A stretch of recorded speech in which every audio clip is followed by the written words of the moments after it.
Uttar Pradesh, airport से ऊंची उड़ान, कनेक्टिविटी को नई पहचान।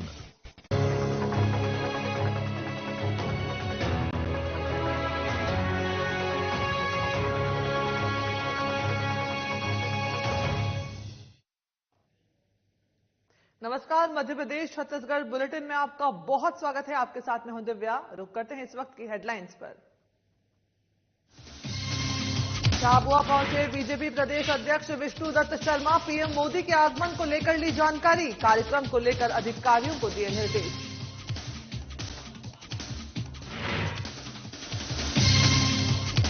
पन्ना में बीजेपी विधायक डॉक्टर राजेश वर्मा ने जताई नाराजगी। अवैध उत्खनन को लेकर जताई नाराजगी। बगैर लीज के चल रहा था पत्थर खदान।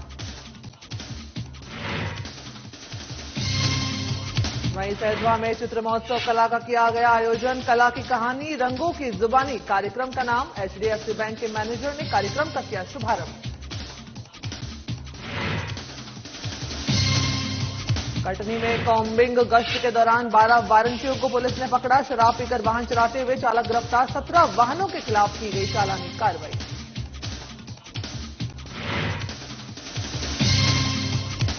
और चितरंगी में आपसी रंजिश में युवक की हत्या। धारदार हथियार से किया हमला। आरोपी को पुलिस ने किया गिरफ्तार।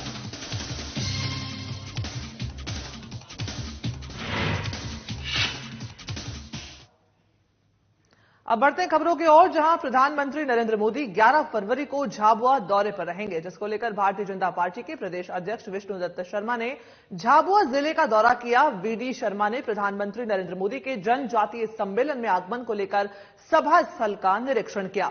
साथ ही उन्होंने कार्यक्रम को लेकर आवश्यक दिशा निर्देश भी दिए। इस दौरान मीडिया से मुखातिब होते हुए कांग्रेस पार्टी के न्याय यात्रा को लेकर के उन्होंने कहा कि कांग्रेस प्रदेश से क्या पूरे देश से आने वाले 2024 के चुनाव तक गायब हो जाएगी।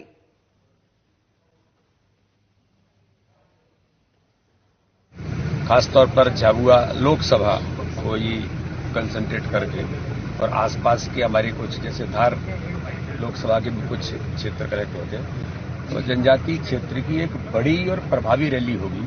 और माननीय प्रधानमंत्री जी, हमारा सौभाग्य है कि मध्य प्रदेश के चुनाव का आगाज लोकसभा की दृष्टि से माननीय प्रधानमंत्री मोदी जी झाबुआ से कर रहे हैं। सर, उम्मीदवारों का ऐलान 15 फरवरी तक होना संभव, ऐसी चर्चा ये केंद्रीय नेतृत्व इसके बारे में मंथन लगातार करता रहता है और जब भी आवश्यक होगा, प्रधानमंत्री जी कहते हैं हमारा प्रत्याशी कमल का फूल है, तो जो कार्यकर्ता उसके पीछे खड़ा हो जाता है वो भाजपा का प्रत्याशी हो जाता है। तो इसलिए कमल का फूल ही प्रत्याशी है और भारतीय जनता पार्टी हर बूथ पर चुनाव लड़ने की तैयारी में जुटी है। इस बार झाबुआ लोकसभा में भी हर बूथ पर 10% वोट बढ़ाकर भारतीय जनता पार्टी के विजय का संकल्प हम पूरा।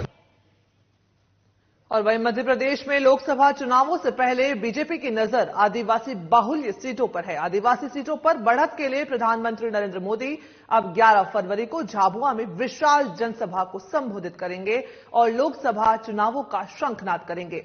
प्रधानमंत्री मोदी के आगमन को लेकर बीजेपी ने तैयारियां शुरू कर दी है। नरेंद्र मोदी की जहां सभा होनी है, उनका जायजा लेने के लिए बीजेपी अनुसूचित जनजाति मोर्चा के राष्ट्रीय अध्यक्ष और राज्यसभा के सांसद समीर उरांव झाबुआ पहुंचे। प्रशासनिक अधिकारियों और मोर्चे के कार्यकर्ताओं के साथ सभा स्थल का उन्होंने जायजा लिया।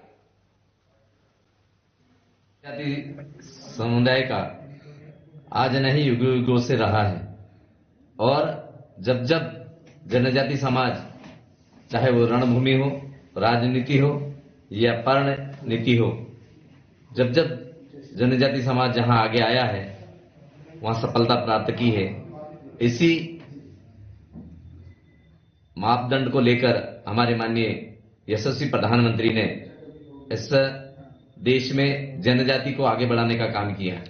ये हमने 150 किलोमीटर के एरिया को हमने चुना है, राजस्थान, गुजरात, मध्य प्रदेश, और इन सारे जिलों से तकरीबन हमने जब आंकड़ा निकाला तो 1.5 से 2 लाख लोग संग्रहित होंगे। ये महासम्मेलन है जनजाति समाज का और वो भी हमारे झाबुआ जिले में हो रहा है। हम सब धन्य के पात्र हैं। ये हमारे लिए सौभाग्य की बात है कि 2024 लोकसभा चुनाव का आगाज झाबुआ की धर्मभूमि से होगी और वो भी जनजाति महासम्मेलन से होगी। इस महासम्मेलन में गुजरात, महाराष्ट्र, राजस्थान और मध्य प्रदेश के समाज के सब लोग आएंगे और मध्य प्रदेश और भी सौभाग्यशाली महसूस करता है कि ये सम्मेलन पहले गुजरात में होना था और गुजरात से माननीय प्रधानमंत्री जी ने झाबुआ को चुना है। तो मैं निश्चित रूप से कहूंगा कि हम भाग्यशाली हैं कि हमको माननीय प्रधानमंत्री जी का मार्गदर्शन मिलेगा और 2047 तक विकसित भारत की नींव झाबुआ से रखी जाएगी। देश के यशस्वी प्रधानमंत्री आदरणीय नरेंद्र भाई मोदी जी आगामी 2024 के चुनावी दृष्टिकोण से एक तरह से जो है देश भर में उस सभी जगह देश की जनता से मिलकर के संवाद करने के लिए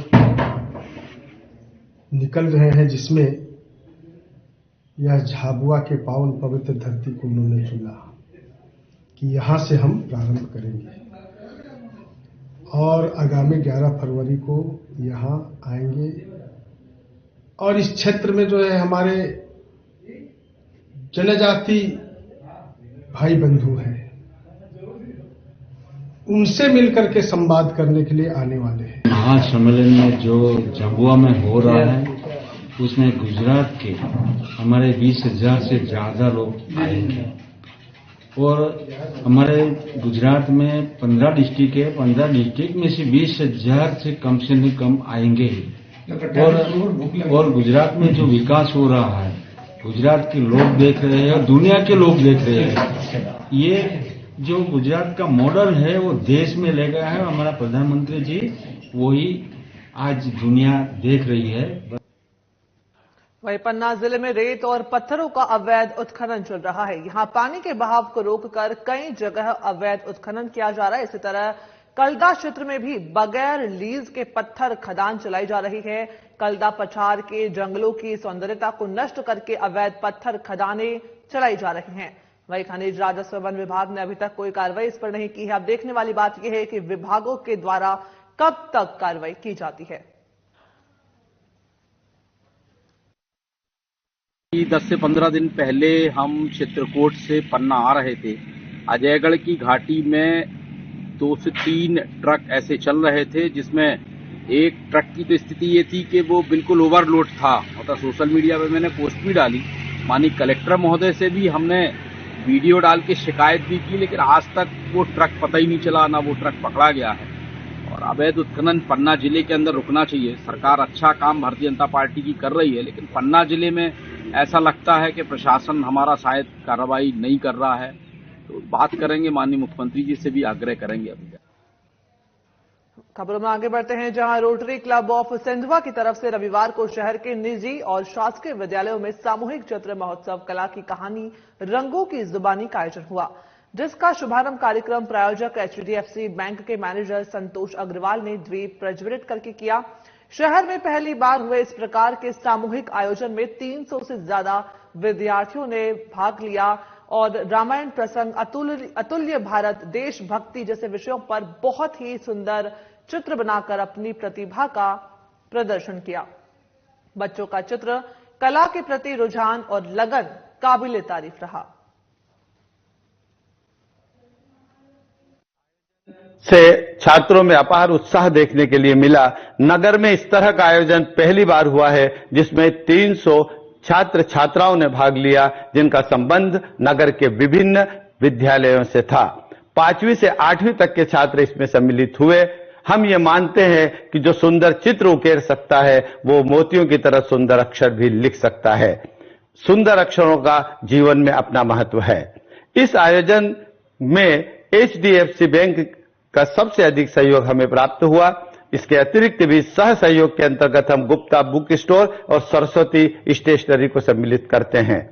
इस आयोजन में 3 निर्णय रखे गए, उसमें भावसार, चंदन आर्ट और श्रीमती दुबे ने अपनी भूमिका निर्वाह की।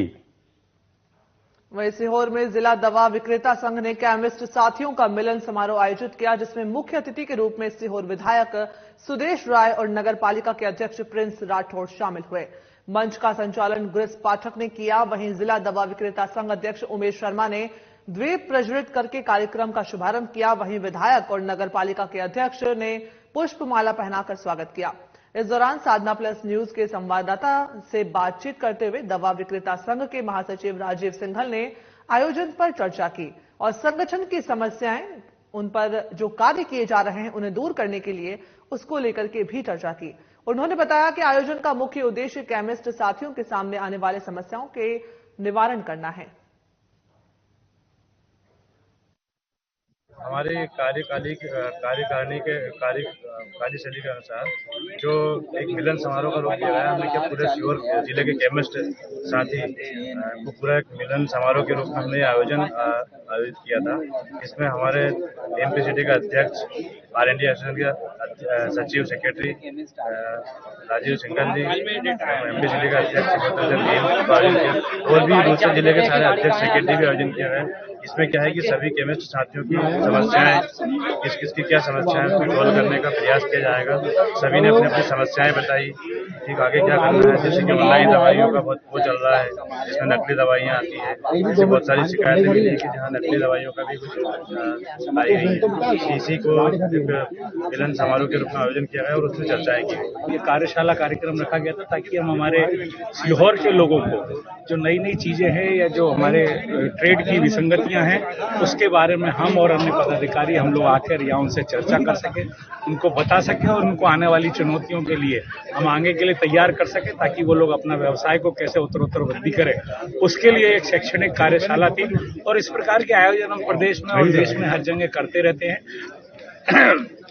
ताकि हमारे सभी केमिस्ट जनता की जो सेवा है वो सेवा दवा की उपलब्धता के साथ सुनिश्चित कर सके और गांव-गांव में हम जनता को दवा उपलब्ध करा सके। अधिकारी वर्ग की समस्याओं के बारे में यहाँ चर्चा की गई है इस प्रांगण में और उस चर्चाओं के बारे में हमारे अध्यक्ष जी ने बात करके उसको आश्वासन दिया कि अगले 10-15 दिन में उन पर चर्चा करके और उस पर निराकरण करवा दिया जाए। वहीं श्यामपुर में अंतर्राष्ट्रीय हिंदू परिषद राष्ट्रीय बजरंग दल की तरफ से विशाल कलश यात्रा का आयोजन और पथ संचालन रखा गया। पथ संचालन और कलश यात्रा का श्यामपुर नगर में सभी संगठनों ने पुष्प वर्षा करके स्वागत किया, जिसमें हजारों की तादाद में कार्यकर्ता मौजूद रहे। इस दौरान भारी संख्या में महिलाओं की भीड़ देखने को मिली। कलश यात्रा और पद संचलन इमली खेड़ा से शुरू हुआ। चोपड़ा वाले हनुमान मंदिर पर कलश यात्रा का समापन हुआ।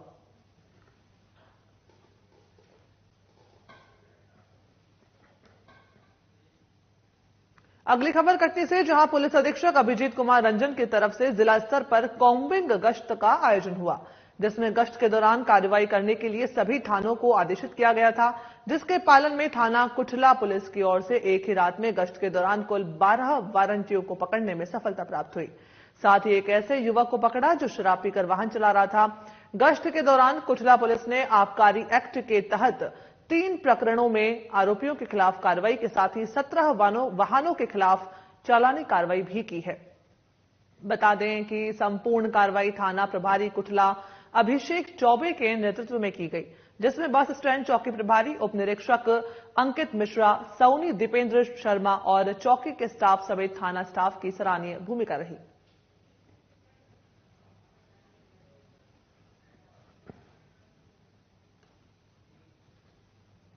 अगली खबर भिंड से, जहां जिला सीईओ मनोज सरियाम के खिलाफ भ्रष्टाचार करने का आरोप लगा है। ग्रामीणों का कहना है कि CEO Manoj Kumar digital payment का उपयोग कर लोगों से रिश्वत ले रहे हैं। बिना रिश्वत यहां कुछ काम नहीं हो रहा। पंचायत के सीईओ मनोज कुमार पदस्थापना के बाद से ही डिजिटल पेमेंट के जरिए लाखों की रिश्वत ले चुके हैं। अब देखने वाली बात यह होगी कि आखिर कब तक सीईओ के खिलाफ कार्रवाई की जाती है।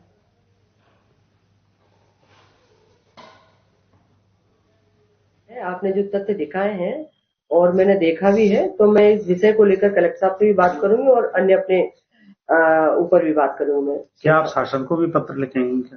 बिल्कुल, आवश्यकता पड़ी तो पत्र लिखकर भी मैं ऊपर भी मुख्यमंत्री जी को भी सारे। वहीं सिंगरौली जिले के चितरंगी थाना क्षेत्र के सुदा गांव में हत्या का मामला सामने आया है। पुलिस की तरफ से दी गई जानकारी के अनुसार घटना को अंजाम देने के बाद हत्या का आरोपी फरार हो गया था। पुलिस की सक्रियता से कुछ ही घंटे में उसे गिरफ्तार कर लिया गया। हत्या करने वाला आरोपी मृतक का रिश्तेदार बताया जा रहा है। आरोपी ने आपसी रंजिश की वजह से घटना को अंजाम दिया है, तो वहीं कुछ लोगों का कहना है कि ये जादू टोने के शक में घटना को अंजाम दिया गया है। आरोपी ने रामचंद्र पनिका का धारदार हथियार से उसे मारा और फरार हो गया। घटना की जानकारी मिलते ही चितरंगी थाना प्रभारी सहित एसडीओपी आशीष जैन पुलिस बल के साथ घटनास्थल पर पहुंचे और शव को कब्जे में लेकर आरोपी की तलाश शुरू कर दी है और आरोपी को गिरफ्तार भी कर लिया गया है। ये जो घटनाक्रम कल हुआ है, जिसमें एक व्यक्ति जिसका नाम रामचंद्र पनिका है, उम्र करीब 40 साल, जिसकी हत्या जो है उसके सगे रिश्तेदार ने ही की है। इस मामले में जो घटनाक्रम सामने आ रहा है वो ये है कि जो मृतक है, मृतक के परिजनों ने ही उसको वहां बुलाया था, जिसमें आपसी जो है उनका पारिवारिक विवाद था। उस पारिवारिक विवाद में जो है पूर्व में भी एक रिपोर्ट थाना चितरंगी में प्राप्त हुई थी जिसमें जो है धारा 151 की कार्रवाई करते हुए माननीय कार्यपालिक मजिस्ट्रेट के समक्ष प्रस्तुत करके जो मृतक है उसे 1 माह पूर्व भी जो है जेल भेजा गया था। वहीं नीमच में समाजसेवी और शराब कारोबारी अशोक अरोड़ा पर दिन दहाड़े बीच बाजार में अज्ञात अपराधियों ने जानलेवा हमला कर दिया, जिससे वे घायल हो गए। वहीं जवाबी फायरिंग में एक हमलावर की मौत हो गई है। वहीं 2 अन्य आरोपी जो है घटना को अंजाम देकर के मौके से फरार हो गए। घटना के बाद मौके पर पहुंची पुलिस ने जांच शुरू कर दी है। फरार आरोपियों की तलाश फिलहाल जारी है। जो प्रारंभिक घटना हुई है उसमें यह देखा गया है कि 2 गुटों में फायरिंग का इंसिडेंट हुआ है और वहां पर चोपड़ा चौराहे के नजदीक फायरिंग इंसिडेंट हुआ है, जिसमें एक मृतक जिसको हम आइडेंटिफाई कर रहे हैं वो एक मेल है, लगभग 40-45 साल का दिख रहा है। उसको हम आइडेंटिफाई कर रहे हैं, उसका नाम वगैरह, वो कहाँ से आया है, उसका नाम क्या है। वो अभी डेड हो गया है और स्पॉट पे भी वेरिफिकेशन किया है तो वहाँ पर भी कुछ राउंड्स मिले हैं, उसको भी वेरीफाई कर रहे हैं और इस घटना के पीछे क्या कारण रहा है उसको भी वेरीफाई कर रहे हैं। अभी तक हमारे संज्ञान में आया है कि जो बाहर से आए हैं कुछ लोग, वो 2 थे, जिसमें एक और कोई एब्सकॉन्डिंग है, उसको फाइंड आउट कर रहे हैं। तो किस पे फायरिंग करी? कुल लोग थे जिन्होंने फायरिंग करी, किसके साथ? अभी उनका नाम फाइंड आउट कर रहे हैं। सर टोटल कितने की डेथ हुई क्या? फिलहाल एक की डेथ सामने आई है। सर कुछ हिरासत में लिए गए अभी? जी नहीं, अभी फाइंड आउट कर रहे हैं। अगली खबर सीहोर से है, जहां जिले के चांदबड़ ग्राम में एक हार्डवेयर की दुकान में 2 चोरों ने छत के रास्ते दुकान में घुसे और चोरी की घटना को अंजाम दिया। बता दें कि यह दुकानदार एक दिन पहले दुकान बंद करके घर लौटा था। दूसरे दिन जब दुकान खोली तो सारा सामान बिखरा पड़ा हुआ था और छत का गेट भी खुला हुआ था। चोरी होने की बात पता चलने पर दुकानदार ने सीसीटीवी कैमरे में फुटेज देखे, जिससे कि पता चला कि 2 लोग चोरी करते हुए दिखाई दे रहे हैं। इस घटना की रिपोर्ट मंडी थाने में दर्ज करवाई गई। फिलहाल पुलिस सीसीटीवी फुटेज की मदद से चोरों की तलाश में जुट गई है।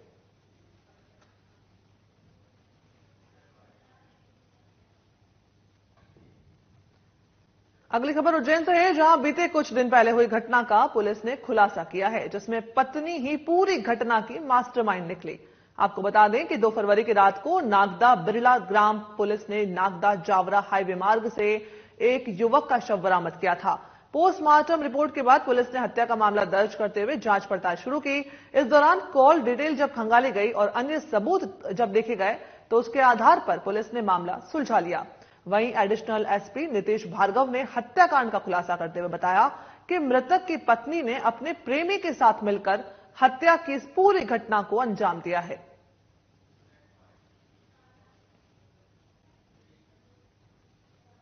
खबर कुक्षी से है, जहां निसरपुर में चोरों के बढ़ते हौसलों के कारण आए दिन चोरी की घटनाएं सामने आ रही है।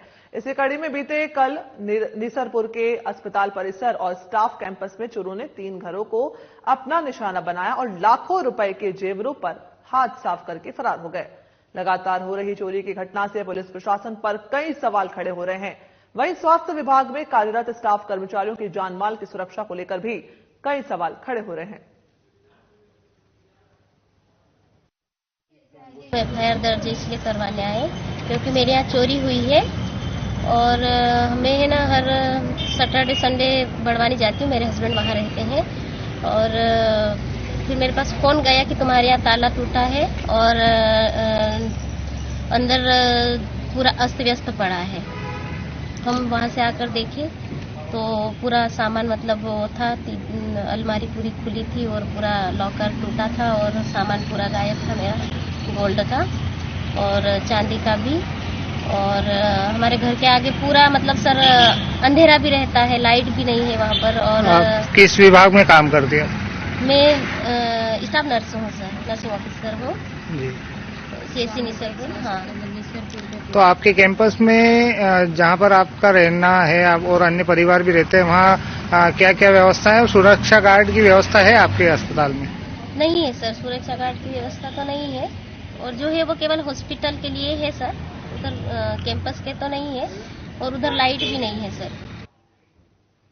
खबर बैहर से है, जहां अनियंत्रित होकर के बाइक सवार घायल हो गया। मिली जानकारी के अनुसार आपको बता दें कि तेज रफ्तार के कारण ये घटना घटी है, जिसमें बाइक सवार बुरी तरह से घायल हो गया। वहीं घटना की जानकारी मिलते ही स्थानीय लोगों ने मौके पर पहुंचकर घायल को इलाज के लिए अस्पताल में भर्ती करवाया।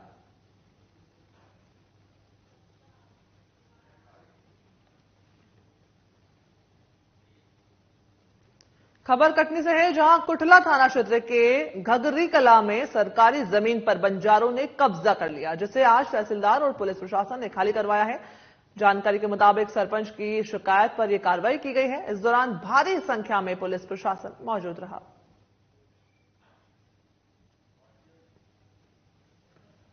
शिकायत की गई थी कि पन्ना जिले से कुछ बाहरी व्यक्ति आकर अनैतिक गतिविधियां संचालित कर रहे हैं। उसके संबंध में शासकीय भूमि में अतिक्रमण होने पर हम लोग द्वारा कार्रवाई की गई।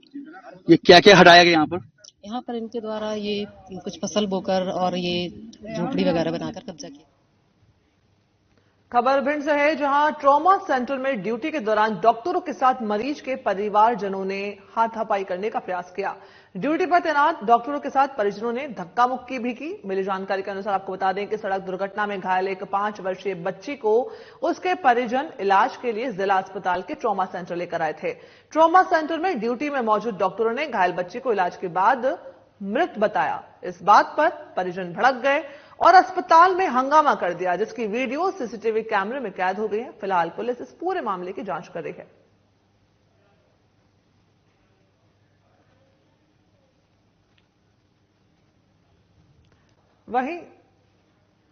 वहीं सीहोर में गुरुवार को स्थानीय रुक्मणी गोविंद गार्डन में वरिष्ठ गीतकार रमेश गोहिया की प्रथम पुण्यतिथि के अवसर पर काव्य पाठ का आयोजन किया गया, जिसमें बड़ी संख्या में साहित्यकार, पत्रकार, गणमान्य नागरिकों ने उपस्थित होकर श्रद्धा के सुमन अर्पित किए। कार्यक्रम की अध्यक्षता जिला कांग्रेस के अध्यक्ष डॉक्टर बलबीर तोमर ने की। विशेष अतिथि साहित्यकार शैलेश तिवारी रहे। इस अवसर पर सृजन साहित्य परिषद ने घोषणा की कि रमेश गोहिया की स्मृति में हर साल एक साहित्यकार को सम्मानित किया जाएगा।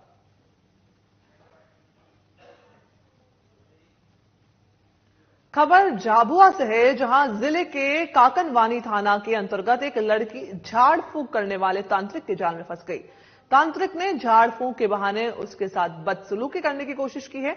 वहीं नाबालिग बच्चे को इस मामले के बाद बच्ची जो है वो परेशान रहने लगी। इतना ज्यादा परेशान वो हो गई कि नाबालिग लड़की अपने घर में ही फांसी के फंदे से झूलकर उसने अपनी जान गंवा दी। परिवार वालों ने तांत्रिक के खिलाफ पुलिस में मुकदमा दर्ज करवाया है। पुलिस ने जांच करके आरोपी तांत्रिक को धारा 376 के तहत गिरफ्तार करके जेल भेज दिया है। का मामला है।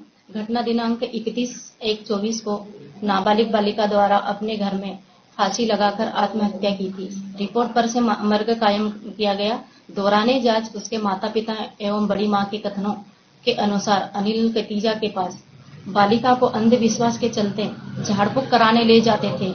इसी दौरान उनकी जान पहचान हो गई थी।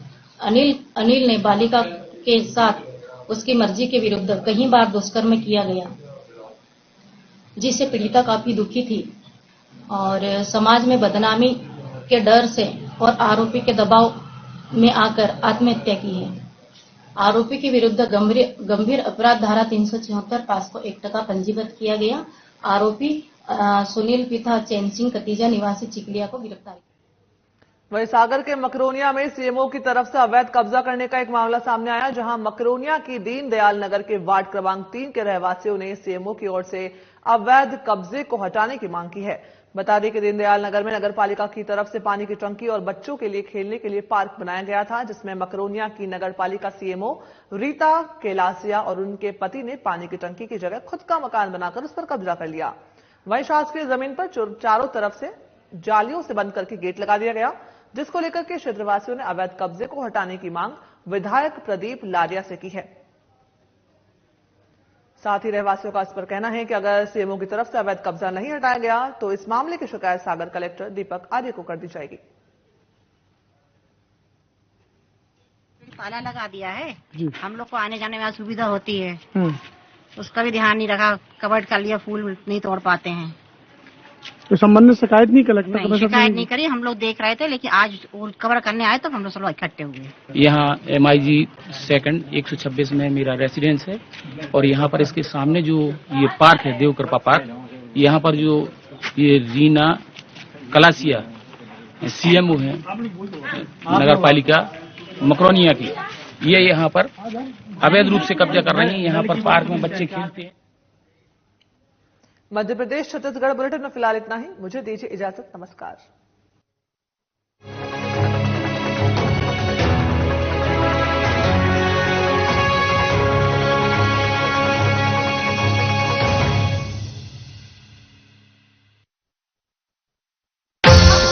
सुशासन ही आधार, डबल इंजन